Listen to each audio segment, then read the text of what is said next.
ಕಾರ್ಯದರ್ಶಿಯಾಗಿ ಮಾಡಿಕೊಂಡು ಆ ಪಂಚಾಯತ್ಗಳಿಗೆ ಇವರು ಅಧ್ಯಕ್ಷನ ಕೊಡ್ತಕ್ಕಂಥದ್ದು. ಯಾಕಂದರೆ ಪಂಚಾಯತಿಯನ್ನು ಒಬ್ಬರೇ ತಿನ್ನಕ್ಕಾಗದೇ ಇರಲಿ ಅಂತ. ಗ್ರಾಮೀಣ ಭಾಗಗಳು ಪಂಚಾಯತ್ ಮಟ್ಟದಲ್ಲೇ ಅಭಿವೃದ್ಧಿ ಆಗಬೇಕು. ನಿಮ್ಮೊಬ್ಬರಿಗೆ ಅಧಿಕಾರ ಕೊಟ್ಟರೆ ನೀವೇ ತಿಂತೀರಿ, ಇರಬರೋದಲ್ಲ ಅಲ್ಲಿ. ಇಲ್ಲ ಅಧ್ಯಕ್ಷ ತಿಂತಾನೆ, ಇಬ್ಬರಿಗೂ ಯಾಕೆ ಜಾಯಿಂಟ್ ಅಕೌಂಟು? ಯಾರು ತಿಂದೆ ಕೆಲಸ ಮಾಡಲಿ ಅಂತ. ನಿಮಗೆ ಅಲ್ಲಿರ್ತಕ್ಕಂಥದ್ದು ಮೆಂಬರ್ಗಳ ಕೆಲಸ ಏನು, ಆಡಳಿತಾಂಗ ಅಲ್ಲಿ ಏನು ಅಮೌಂಟ್ ಬರುತ್ತೆ ಅದನ್ನು 15th ಫೈನಾನ್ಸ್ ಆ ಫೈನಾನ್ಸ್ ಅದರ ಜವಾಬ್ದಾರಿ ಮತ್ತು ಗ್ರಾಮಕ್ಕೆ ಸಂಬಂಧಪಟ್ಟಿರ್ತಕ್ಕಂಥ ಚರಂಡಿ ವ್ಯವಸ್ಥೆ ಅವು ಇವೆಲ್ಲ ಮೂಲಭೂತ ಸೌಕರ್ಯಗಳನ್ನು ಕಲ್ಪಿಸ್ಕೊಳ್ಳಿಕ್ಕೆ ನೀವಿದ್ದೀರ. ಅಲ್ಲಿ ಖಾತೆಗಳು ಮಾಡಲಿಕ್ಕೇನು ಮೆಂಬರ್ಗಳಿಗೆ ಸಂಬಂಧ ಇಲ್ಲ. ಎಲ್ಲ ಪಿ ಡಿಗಳು ನೆನ್ಪಿಟ್ಕೊಬೇಕು ಇದನ್ನು. ನಿಮ್ಮ ಆಸ್ತಿ ಇಲ್ಲಾಂದರೆ ಮೆಂಬರ್ಗಳು ಅವರ ಅಪ್ಪನ ಆಸ್ತಿ ಅಲ್ಲ, ಅದು ಗ್ರಾಮ ಠಾಣೆಗೆ ಒಳಪಟ್ಟಿರ್ತಕ್ಕಂಥ ಆಸ್ತಿಗಳು ಅವರವರ ಅನುಭವದ ಮೇಲೆ ಅವ್ರು ಮಾಡಬೇಕಾಗಿರ್ತದೆ. ಮೆಂಬರ್ಗಳು ಹೇಳಿದ್ರೆ ನೀವು ಮಾಡ್ತೀರಾ? ರಮೇಶ್ ಕುಮಾರ್ ಸರ್, ನೀವು ದಯವಿಟ್ಟು ನೆನಪಲ್ಲಿ ಇಟ್ಕೊಬೇಕು. 2 ದಿವಸದಿಂದ ಫೋನ್ ಮಾಡ್ತಾ ಇದ್ದೀನಿ, ಆ ರಿಸೀವ್ ಮಾಡ್ತಾ ಇಲ್ಲ. ತುಕ್ಕಿಡ್ದಿದ್ರೆ ಅಧಿಕಾರಿಗಳೆಲ್ಲ ಜಡತ್ವ ಬಂದ್ಬಿಟ್ಟಿದೆ ನಿಮಗೆ. ಜನಸಾಮಾನ್ಯರನ್ನ ಈ ಮಟ್ಟಕ್ಕ ಭಿಕ್ಷೆ ಬೇಡಬೇಕು. ಇನ್ನೊಬ್ಬರ ಹತ್ರ ಹೋಗಿ ನಿಮ್ಮನ್ನು ಕೂಡಿಸಿರೋದೇನಕ್ಕೆ? ಸರ್ಕಾರಗಳು ಸ್ಯಾಲ್ರಿಗಳು ಯಾಕೆ ಕೊಡ್ತಾ ಇದ್ದಾರೆ ನಿಮಗೆ? ಸುಮ್ಮನೆ ಅಲ್ವಲ್ಲ ತೆರಿಗೆ ದುಡ್ಡು ಕೊಡ್ತಾ ಇರೋದು ನಿಮಗೆ? ಆಟ ಆಡ್ಲಿಕ್ಕೆ ಕೊಡ್ತಾ ಇದ್ದಾರೆ ಅಧಿಕಾರಿಗಳಿಗೆ? ಇಲ್ವಲ್ಲ. ಮತ್ತು ನೀವು ಇಲ್ಲಿ ಕೂತ್ಕೊಂಡು ಏನು ಮಾಡ್ತಾ ಇದ್ರೆ ಅವ್ರ ಹತ್ರ ಏನು ಮಾಡಿಸ್ತಾ ಇದ್ದಾರೆ ಪಂಚಾಯತಿಗಳಲ್ಲಿ? ದಯವಿಟ್ಟು ಗಮನ ಕೊಡಬೇಕು ನೀವು. ಸಾರ್ವಜನಿಕರಿಗೆ ಯಾವುದೇ ಥರದ ತೊಂದರೆ ಆದರೆ ಇಲ್ಲಿ ನೋಡ್ಕೊಂಡಿರ್ಲಿಕ್ಕೆ ಯಾರು ರೆಡಿ ಇಲ್ಲ. ಇಲ್ಲಿ ಬಾಗೇಪಲ್ಲಿಯಲ್ಲಿ ವಿರೋಧ ಪಕ್ಷ ಸತ್ತೋಗಿದೆ.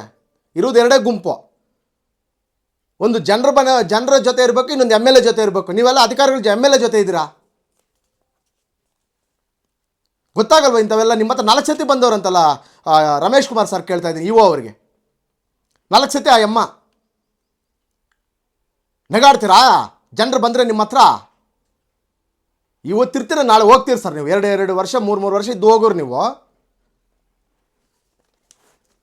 ಸರ್ಕಾರ ಸಂಬಳಗಳು ಯಾಕೆ ಕೊಡ್ತಾ ಇದ್ರು? ಅದ್ರ ಕಡೆ ಆದರೂ ಗಮನ ಕೊಡ್ರಿ ನೀವು. ಆ MLA ಬಣ್ಣದಲ್ಲಿ ಗುಡಿಸ್ಕೊತೀರಾ, ಜನಸ್ಪಂದನ ಕಾರ್ಯಕ್ರಮಗಳೆಲ್ಲ ಬಂದು ಮಿಂಚ್ತಾ ಇರ್ತೀರ ಅಧಿಕಾರಿಗಳು. ಮಾಡಿ ಸೇವೆ ಬೇಡ. ನಿಮ್ಮ ಆಫೀಸ್ಗಳೆಲ್ಲ ಮಾಡ್ತಾ ಇದ್ರೆ ಜನಸ್ಪಂದನೆ ಯಾಕೆ? ಎಲ್ಲ ಅರ್ಥ ಮಾಡ್ಕೋಬೇಕು ನೀವು. ಅವರೇನು MLA ಅವರು ನಾವು ಕರೆದಾಗ ಬರ್ತಾರಲ್ಲ ಅಂತ ಅಧಿಕಾರಿಗಳ ಮೇಲೆ ಅವ್ರಿಗೆ ಕ್ರಮ ಇಲ್ಲ. ಅವರು ಅಧಿಕಾರಿಗಳು ಕರೆಕ್ಟಾಗಿದ್ರು, ಜನ ತರಲೆ ಅವ್ರಿಗೆ. ಅವ್ರದ್ದು ಹಂಗೈತೆ ಕತೆ. ನೀವು ಇಲ್ಲಿ ನೋಡಿದ್ರೆ ಪರಿಸ್ಥಿತಿಗಳು ಈ ಥರ. ಈಗ ಆಯ್ಮ ಬರ್ಕೊಟ್ಟಿರ್ಬೇಕಲ್ಲ, ಇಲ್ಲ ನನ್ನ ಮಗಳಿಗೆ ಮಾಡಿ ಅನ್ಬೇಕಿರಲ್ಲ. ನೀವು ಅವ್ರ ಸಿಗ್ನೇಚರ್ ತಗೊಂಡಿರ್ಬೇಕಲ್ಲ. ನೀವು ತಾಯಿದ ಮಕ್ಕಳು ಮಾಡ್ಬೇಕಾದ್ರೆ ಯಾವ ಥರ ಮಾಡ್ತೀರ? ಬರೆದು ಬಿಡ್ತೀರಾ? ನಿಮ್ಮ ಪಂಚಾಯತ್ PDOಗಳಿಗೆ ಏನಾದ್ರು ಬ್ಯಾಂಕ್ ಮ್ಯಾನೇಜರ್ಗಳು ಕೆಲಸ ಕೊಟ್ಬಿಟ್ರೆ ಬ್ಯಾಂಕ್ ದುಡ್ಡೆಲ್ಲ ತಿಂದು ಹಾಕ್ತೀರಿ ನೀವು. ಅದಕ್ಕೆ ನಿಮ್ಗೆ ಪಂಚಾಯತಿಗಳು ಕೊಟ್ಟಿರೋದು ಅನಿಸ್ತದೆ ನನಗೆ ಗೊತ್ತಿದ್ದಂಗೆ. ಯಾವಾಗ ಉದ್ಧಾರ ಆಗುತ್ತೆ? ಬಾಗೇಪಲ್ಲಿ ಕತೆ ಆಗೋಗಿದೆ ಸರ್. ಸರ್ಕಾರ ಎಲ್ಲ ಇಲಾಖೆಗಳು ಅಧಿಕಾರಿಗಳನ್ನ ಯಾಕೆ ಕೊಡ್ತದೆ ಹೇಳಿ? ಜನರ ಸಮಸ್ಯೆಗಳು ನೋಡಲಿ, ಪರಿಷ್ಕಾರ ಮಾಡಲಿ. ಅವ್ರು ಭಿಕ್ಷುಕರ ಥರ ತಿರುಗಾಡ್ತಾ ಇದ್ದಾರೆ ಆಫೀಸುಗಳ ಹತ್ರ. ಏನು ಕೆಲಸಗಳಾಗ್ತಾ ಇಲ್ಲ ನಿಮ್ಮವು. ಆ MLA ಅವ್ರು ನೋಡಿದ್ರೆ ಈ ಜನಸ್ಪಂದನ ಕಾರ್ಯಕ್ರಮಗಳು ಅವ್ರಿಗೆ ಹೆಸರು ಬರೋಕ್ಕೆ ಇಲ್ಲಿ ಮಾಡಿದ್ರೆ ಆಗಲ್ವಾ? ಆಫೀಸ್ಗಳು ಕೊಟ್ಟವ್ರೆ, ಸ್ಟಾಫ್ ಕೊಟ್ಟವ್ರೆ, ರೂಮ್ಗಳು ಕೊಟ್ಟವ್ರು, ನಿಮಗೆ ಕಾರ್ಗಳು ಕೊಟ್ಟವ್ರು. ಇನ್ನೇನು ಪುನಃ ಟೆಂಟ್ಗಳಾಕಿ ಒಂದೊಂದು ಕಡೆ. ತಪ್ಪಂತ ಹೇಳ್ತಾ ಇಲ್ಲ ನಾನು, ಇಲ್ಲೇ ಆಗ್ತಾ ಇರೋದೇನೋ. ಎಂಥ ಸಮಸ್ಯೆಗಳು ಇಲ್ಲಿಂದ ಮಾತಾಡ್ತಾ ಹೋದರೆ ಇಲಾಖೆವಾರ. ಬಾಗೇಪಲ್ಲಿ ಅಧಿಕಾರಿಗಳಿಗೆ ಜಡತ್ವ ಬಂದುಬಿಟ್ಟಿದೆ. ಕೆಲಸದ ಮೇಲೆ ಅಲರ್ಜಿ ಅವ್ರಿಗೆ. ಅವ್ರವೇ ಏನೋ 108 ಸಮಸ್ಯೆಗಳು. ಜನರ ಕೆಲಸ ಮಾಡಬೇಕಂತ ಒಬ್ಬ ಅಧಿಕಾರಿ ಇಲ್ಲ ಇಲ್ಲಿ.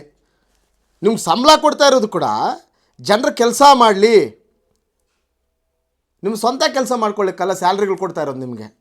ಆ ಥರ ಇದ್ದರೆ ರಾಜೀನಾಮೆ ಕೊಟ್ಬಿಟ್ಟು ಯಾವುದೋ ಒಂದು ಪಾರ್ಟಿಯಲ್ಲಿ ಗುರುತಿಸ್ಕೊಂಡು ರಾಜಕೀಯ ಮಾಡಿ ಸರ್.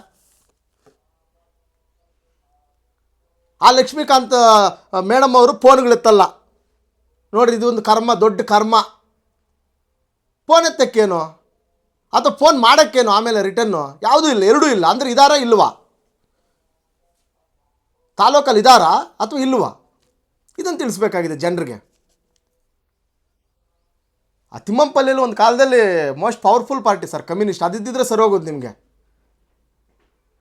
ದೇವ್ರು ಎಂತೆಂಥ ಕಷ್ಟಗಳು ಕೊಡ್ತಾನೆ ನೋಡ್ರಿ ಜನಕ್ಕೆ. ಫೋನ್ ಅಂತೂ ಎತ್ತಲ್ಲ, ಅಥವಾ ಇನ್ನೊಂದು